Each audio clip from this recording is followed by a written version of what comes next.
આ શ્લોક તમે બોલો છો,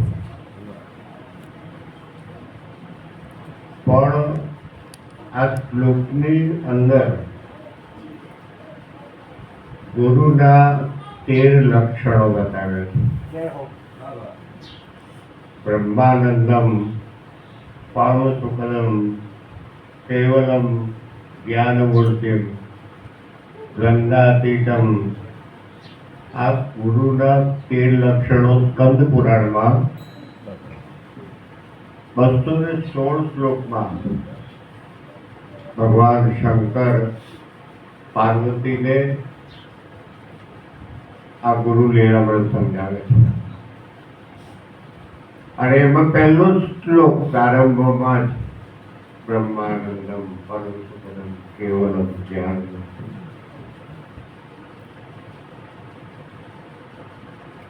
તો 13 જે ગુરુના લક્ષણ છે એ બહુ અદ્ભુત છે. તત્વવશાદિ લક્ષણ, આ એક બહુ મોટામાં મોટું તત્વવશાદિ લક્ષણ.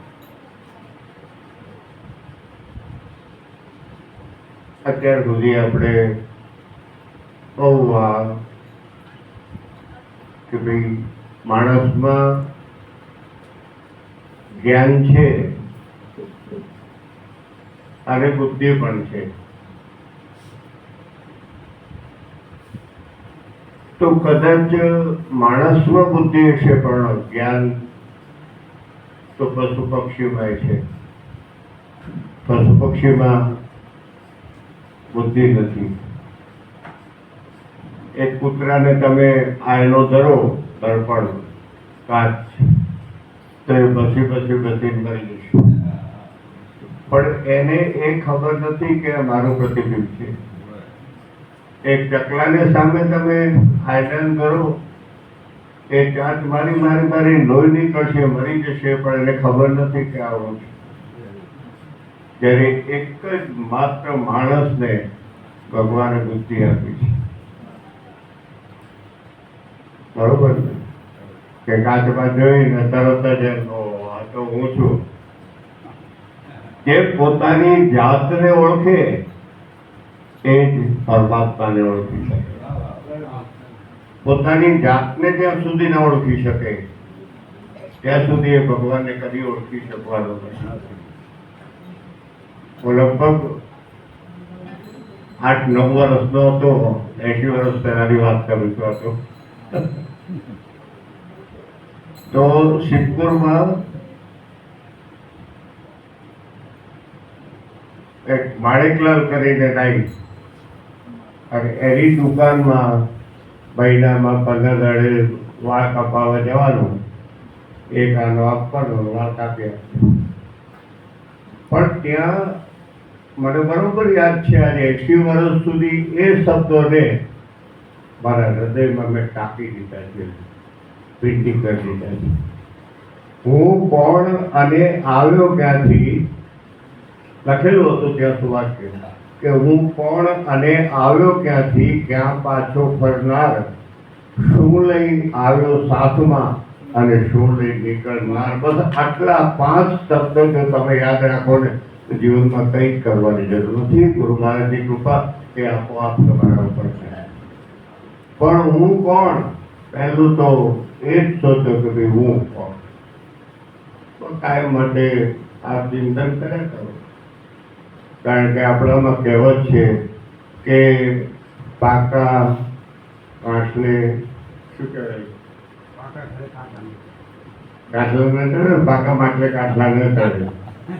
પણ છતાંય કોકમાં આટલા બેઠા એમાં કોકમાં જો ચડી જાય ને તો એનું કલ્યાણ થઈ જાય. તો હું કોણ, બસ આ એને શોધો તમે, હું કોણ. અને એમ કરતા કરતા ગુરુ મહારાજની કૃપા થાય અને હું શબ્દનો પરિચય થઈ જાય કે હું કોણ છું, તો પછી તરત જ હું ક્યાંથી આવ્યો, આ તરત એને બીજો પ્રશ્ન કરો. આ 5 પ્રશ્નોમાં આખી જિંદગી તમારી પૂરી થઈ જશે. આપણે તો બસ કેટલા વર્ષ થયા, કેટલા કરીશું, આટલા વર્ષના થયા, પણ એ ખબર નથી કે તું આટલા વર્ષનો થયો તે કર્યું શું. બસ આ એક જ વસ્તુ, શું કર્યું કહો. ભગવાનને ભજ્યા ના, ગણપણમાં ભગવાનને ભજવા બહુ અઘરા છે. કારણ કે સ્વાભાવિક રીતે 1 મિનિટ ભગવાનનું નામ લેતા તમારું મન છે ને એ ચારો દિશામાં ફરે. माला भाई काश्तकी बीच में पुरया सूत, माला बिचारी क्या करे, फिराने वाला का पूत है. आत्मा माला हो ने अरे तुझे तो परमात्मा ની કૃપા, સદગુરુ ની કૃપા જ્યાં સુધી ન થાય, ભગવાન ની કૃપા તો પછી થાય. ભગવાન ની કૃપા એ પછી થાય. પહેલા તો સદગુરુ ની કૃપા પ્રાપ્ત કરવી એ આપણું પહેલું લક્ષ્ય છે.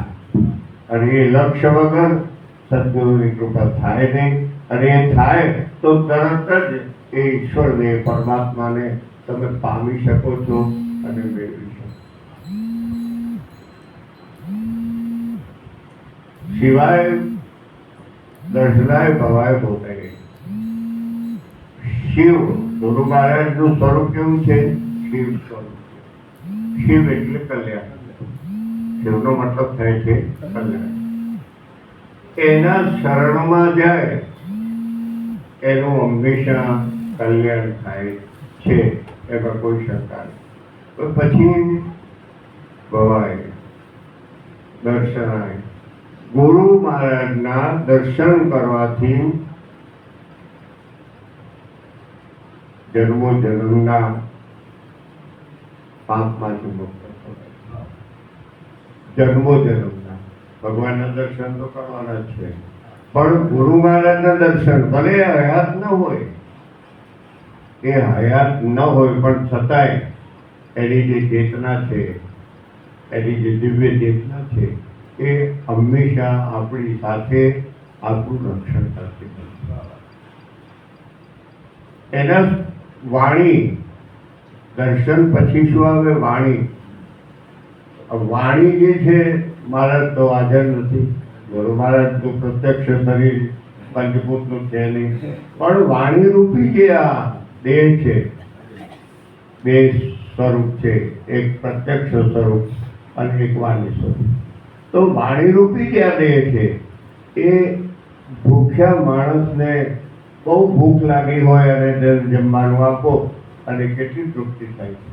એવી રીતે આ વાણી સાંભળવાથી, વાણીને વાંચવાથી, એનું ચિંતન કરવાથી, એનું મનન કરવાથી આપણને ક્ષુધા, ભૂખમાંથી તૃપ્તિ મળે છે. અને ત્રીજું છે સ્પર્શન. સ્પર્શનથી જન્મો જન્મના જે પાપ, શરીરના સ્પર્શન કરવાથી, મહારાજના, ગુરુ મહારાજના ચરણના સ્પર્શ કરવાથી જન્મો જન્મના પાપમાંથી મુક્ત થવાય છે. આલભ્ય લાભ હોય છે. પણ સદગુરુ સદેહ ન હોવા છતાં, પંચભૂતના શરીરમાં ન હોવા છતાં પણ એનું નામ માત્ર લઈને, કે માતા પિતા ગુરુ કોને ત્યાં, અતિથિ કોણ ત્યાં આવે? કોણ અતિથિ કોને ત્યાં આવે? માતૃદેવો ભવ. માનદેવ માનો, માતૃદેવો ભવ. પણ ના, મા બાપ તો સીધા ઘરડા ઘરમાં. પિતૃદેવો ભવ, તો પણ એ ઘરડા ઘરમાં હોય તો, ન હોય તો ચિંતા જ નથી. આચાર્ય દેવો ભવ. આચાર્ય મને ગુરુ, ગુરુને સાક્ષાત પરિબ્રહ્મ પરમાત્માના સ્વરૂપમાં માનો તો એ દેવો ભવ. આ ત્રણને જ્યાં આદર હોય તેને ત્યાં અતિથિ આવે. બાકી એમ ત્યાં કોઈ ત્યાં અતિથિ ના આવે. અતિથિ એટલે ન કષ્ટ ન તિથિ હશે અતિથિ, જેની આવવાનો કોઈ સમય નથી, કોઈ જવાનો સમય નથી. અચાનક ઓચિંતા વગર નિમંત્રણે તમારા ઘેર આવીને ઉભો રહે, પછી પોતાનો સગો પણ કેમ નથી એ અતિથિ. આપણે વિચાર કરીએ કે એમને આટલા વર્ષ થયા, એમને આટલા વર્ષ થયા, એમને આટલા, પણ શું કર્યું તમે આટલા વર્ષ? શું કર્યું? કશું. સારું પીધું, મજા કરી, બીજું તો કઈ કર્યું તો ના. તો પદને પામો. અહમ બ્રહ્મ પરમ પદ, બ્રહ્માહમ પરમમ પદ. જે પરમ પદને પામે, અંતમાં સુખદેવજીએ પરીક્ષિત રાજાના માથે હાથ મૂકી અને આ મહામંત્ર આપ્યો, બ્રહ્માહમ પરમમ પદમ. હું પરિબ્રહ્મ છું, પરમાત્મા છું, પરમાત્માનો અંશ છું. આપણે કહીએ અમે તો ભગવાન છીએ, પણ ભગવાનના છો કેટલા? હમણાં કહ્યું હોય કે હું ભગવાન ન છું, અને ઘેર જઈને છોકરું કહે દાદા કોણ હતો? કે તમારું. આમ તો ભગવાન ના છો, પણ છોકરા ઘેર એમ કે તમે કોના છો બાપા? તો કે તારો જ છું ભાઈ, બીજો કોણ થવાનો હતો? તો આ પ્રેમમાં વિકસિત છે પરમાત્માની. જ્યાં સુધી આ કૃપા ન થાય, સુખ કે માથે સિલ પડો હરી હૃદય से જાય, બલિહારી વા દુઃખ की जो पल पल नाम जपाય. બહુ સુખ, સુખમાં સાંભળે સુંદરી ને સોનું, અને દુઃખમાં સાંભળે રામ. દુઃખ છે, દુઃખ નથી, એ હરિભજવા માટેનો એક લાહો છે. પણ આપણે દુઃખને બહુ મોટું સમજી લીધું. અને સુખ છે એ સુખ નથી, કારણ કે સુખમાં આપણે ભગવાનને ભૂલી જઈએ છીએ. હવે આટલી ઉંમર થઈને હવે આપણે આ ભગવાનને શું, તમે ભગવાનને બસશો કહો? જ્યાં સુધી રામ શબ્દ કહેવાની તાકાત હતી મોઢામાં, ત્યાં સુધી તો રામ રામ કર્યું ને, પછી લામ લામ લામ. અરે શું રામ રામ કરો? વડાભાઈ કે હોય નહીં, જીભે કામ કરતી ન હોય, પછી લામ લામ લામ કરવા બેહું.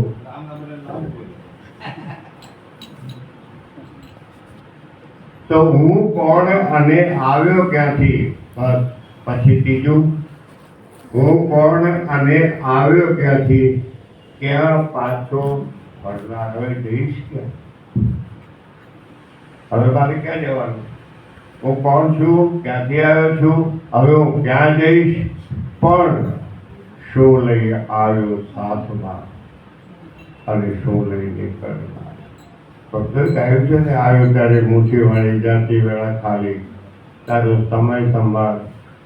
આવ્યો ત્યારે મુઠ્ઠી વાળી જાતિ વેળા ખાલી, પણ હવે તો આવ્યો ત્યારે ખાલી હાથે, ખુલ્લા હાથે જન્મે મારો કહો. આ તો છોકરો ખુલ્લા હાથે જ જન્મે છે, કઈ લઈ ગયો હોય તો લાવે ને, જન્મથી જ આજ ખુલ્લા. તો પણ પહેલા આ જન્મમાં આપણે કંઈક કર્યું હશે, અને બીજા જન્મમાં જો આપણે જન્મીએ ત્યાં મુઠ્ઠી વાળેલી હોય તો સમજવું કે કંઈક લઈને આવ્યો છે. પછી ભલે પાપ લઈને આવ્યો હોય કે પુણ્ય લઈને આવ્યો હોય, પણ કંઈક તો લાવ્યો છે ને.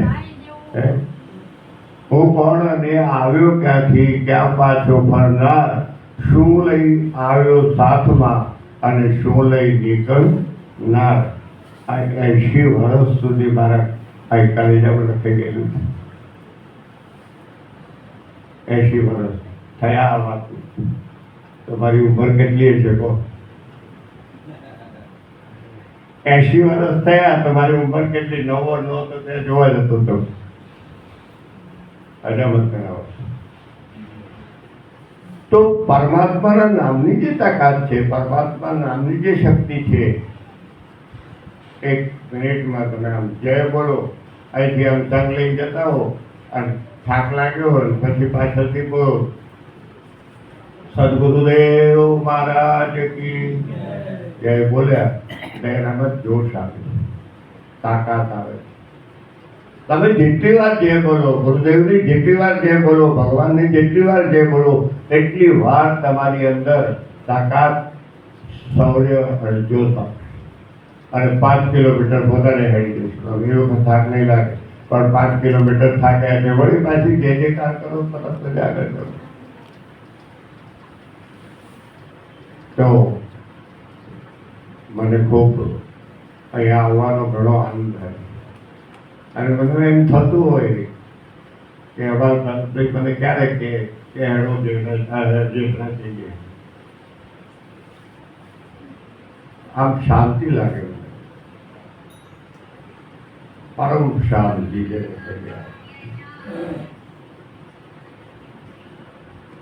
તો મારા મનમાં ક્યારે પણ એવું થતું હોય કે ભરતભાઈ મને કે હેડો જેસડા જઈએ, આટલું કે એટલે મને એમ થાય કે ખરેખર મારા મનમાં એમ થયું હતું અને મને સામેથી મને કહ્યું એક દિવ્ય ચેતના છે, એક દિવ્ય ચેતના છે. પહેલી વાર જ્યારે આવ્યો, પહેલી વાર અમે ગયા દિશા સ્મશાનનું લોકાર્પણ કર્યું, ઉદ્ઘાટન કર્યું. ઉદ્ઘાટન તો ન થાય મારાથી, આપણે મળીએ તો ઉદ્ઘાટન થાય ને, તો ઉદ્ઘાટન કેવું થાય, પણ લોકાર્પણ કર્યું. પછી અમે ત્યાં જમ્યા, જમીન પછી ભરતી કે હેડો આપણે જેસડા જઈએ. અને એ દિવસે હું જ્યારે અહીંયા પગ મૂક્યો, બીજાની અનુભૂતિની વાત નથી કરતો, હું મારા મનની અનુભૂતિની વાત કરું છું. તો મને એવી પરમ શાંતિ પ્રાપ્ત થઈ. અને મનમાં ઘડી ઘડી મને એમ થાય કે ભરતભાઈ મને કે હેડો જેસડા તૈયાર.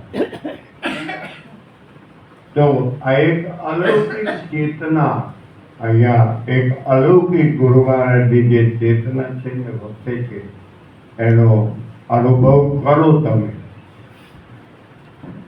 ખાલી આપણે મહિને કે પૂનમે કે આવ્યા, અરે નજીકમાં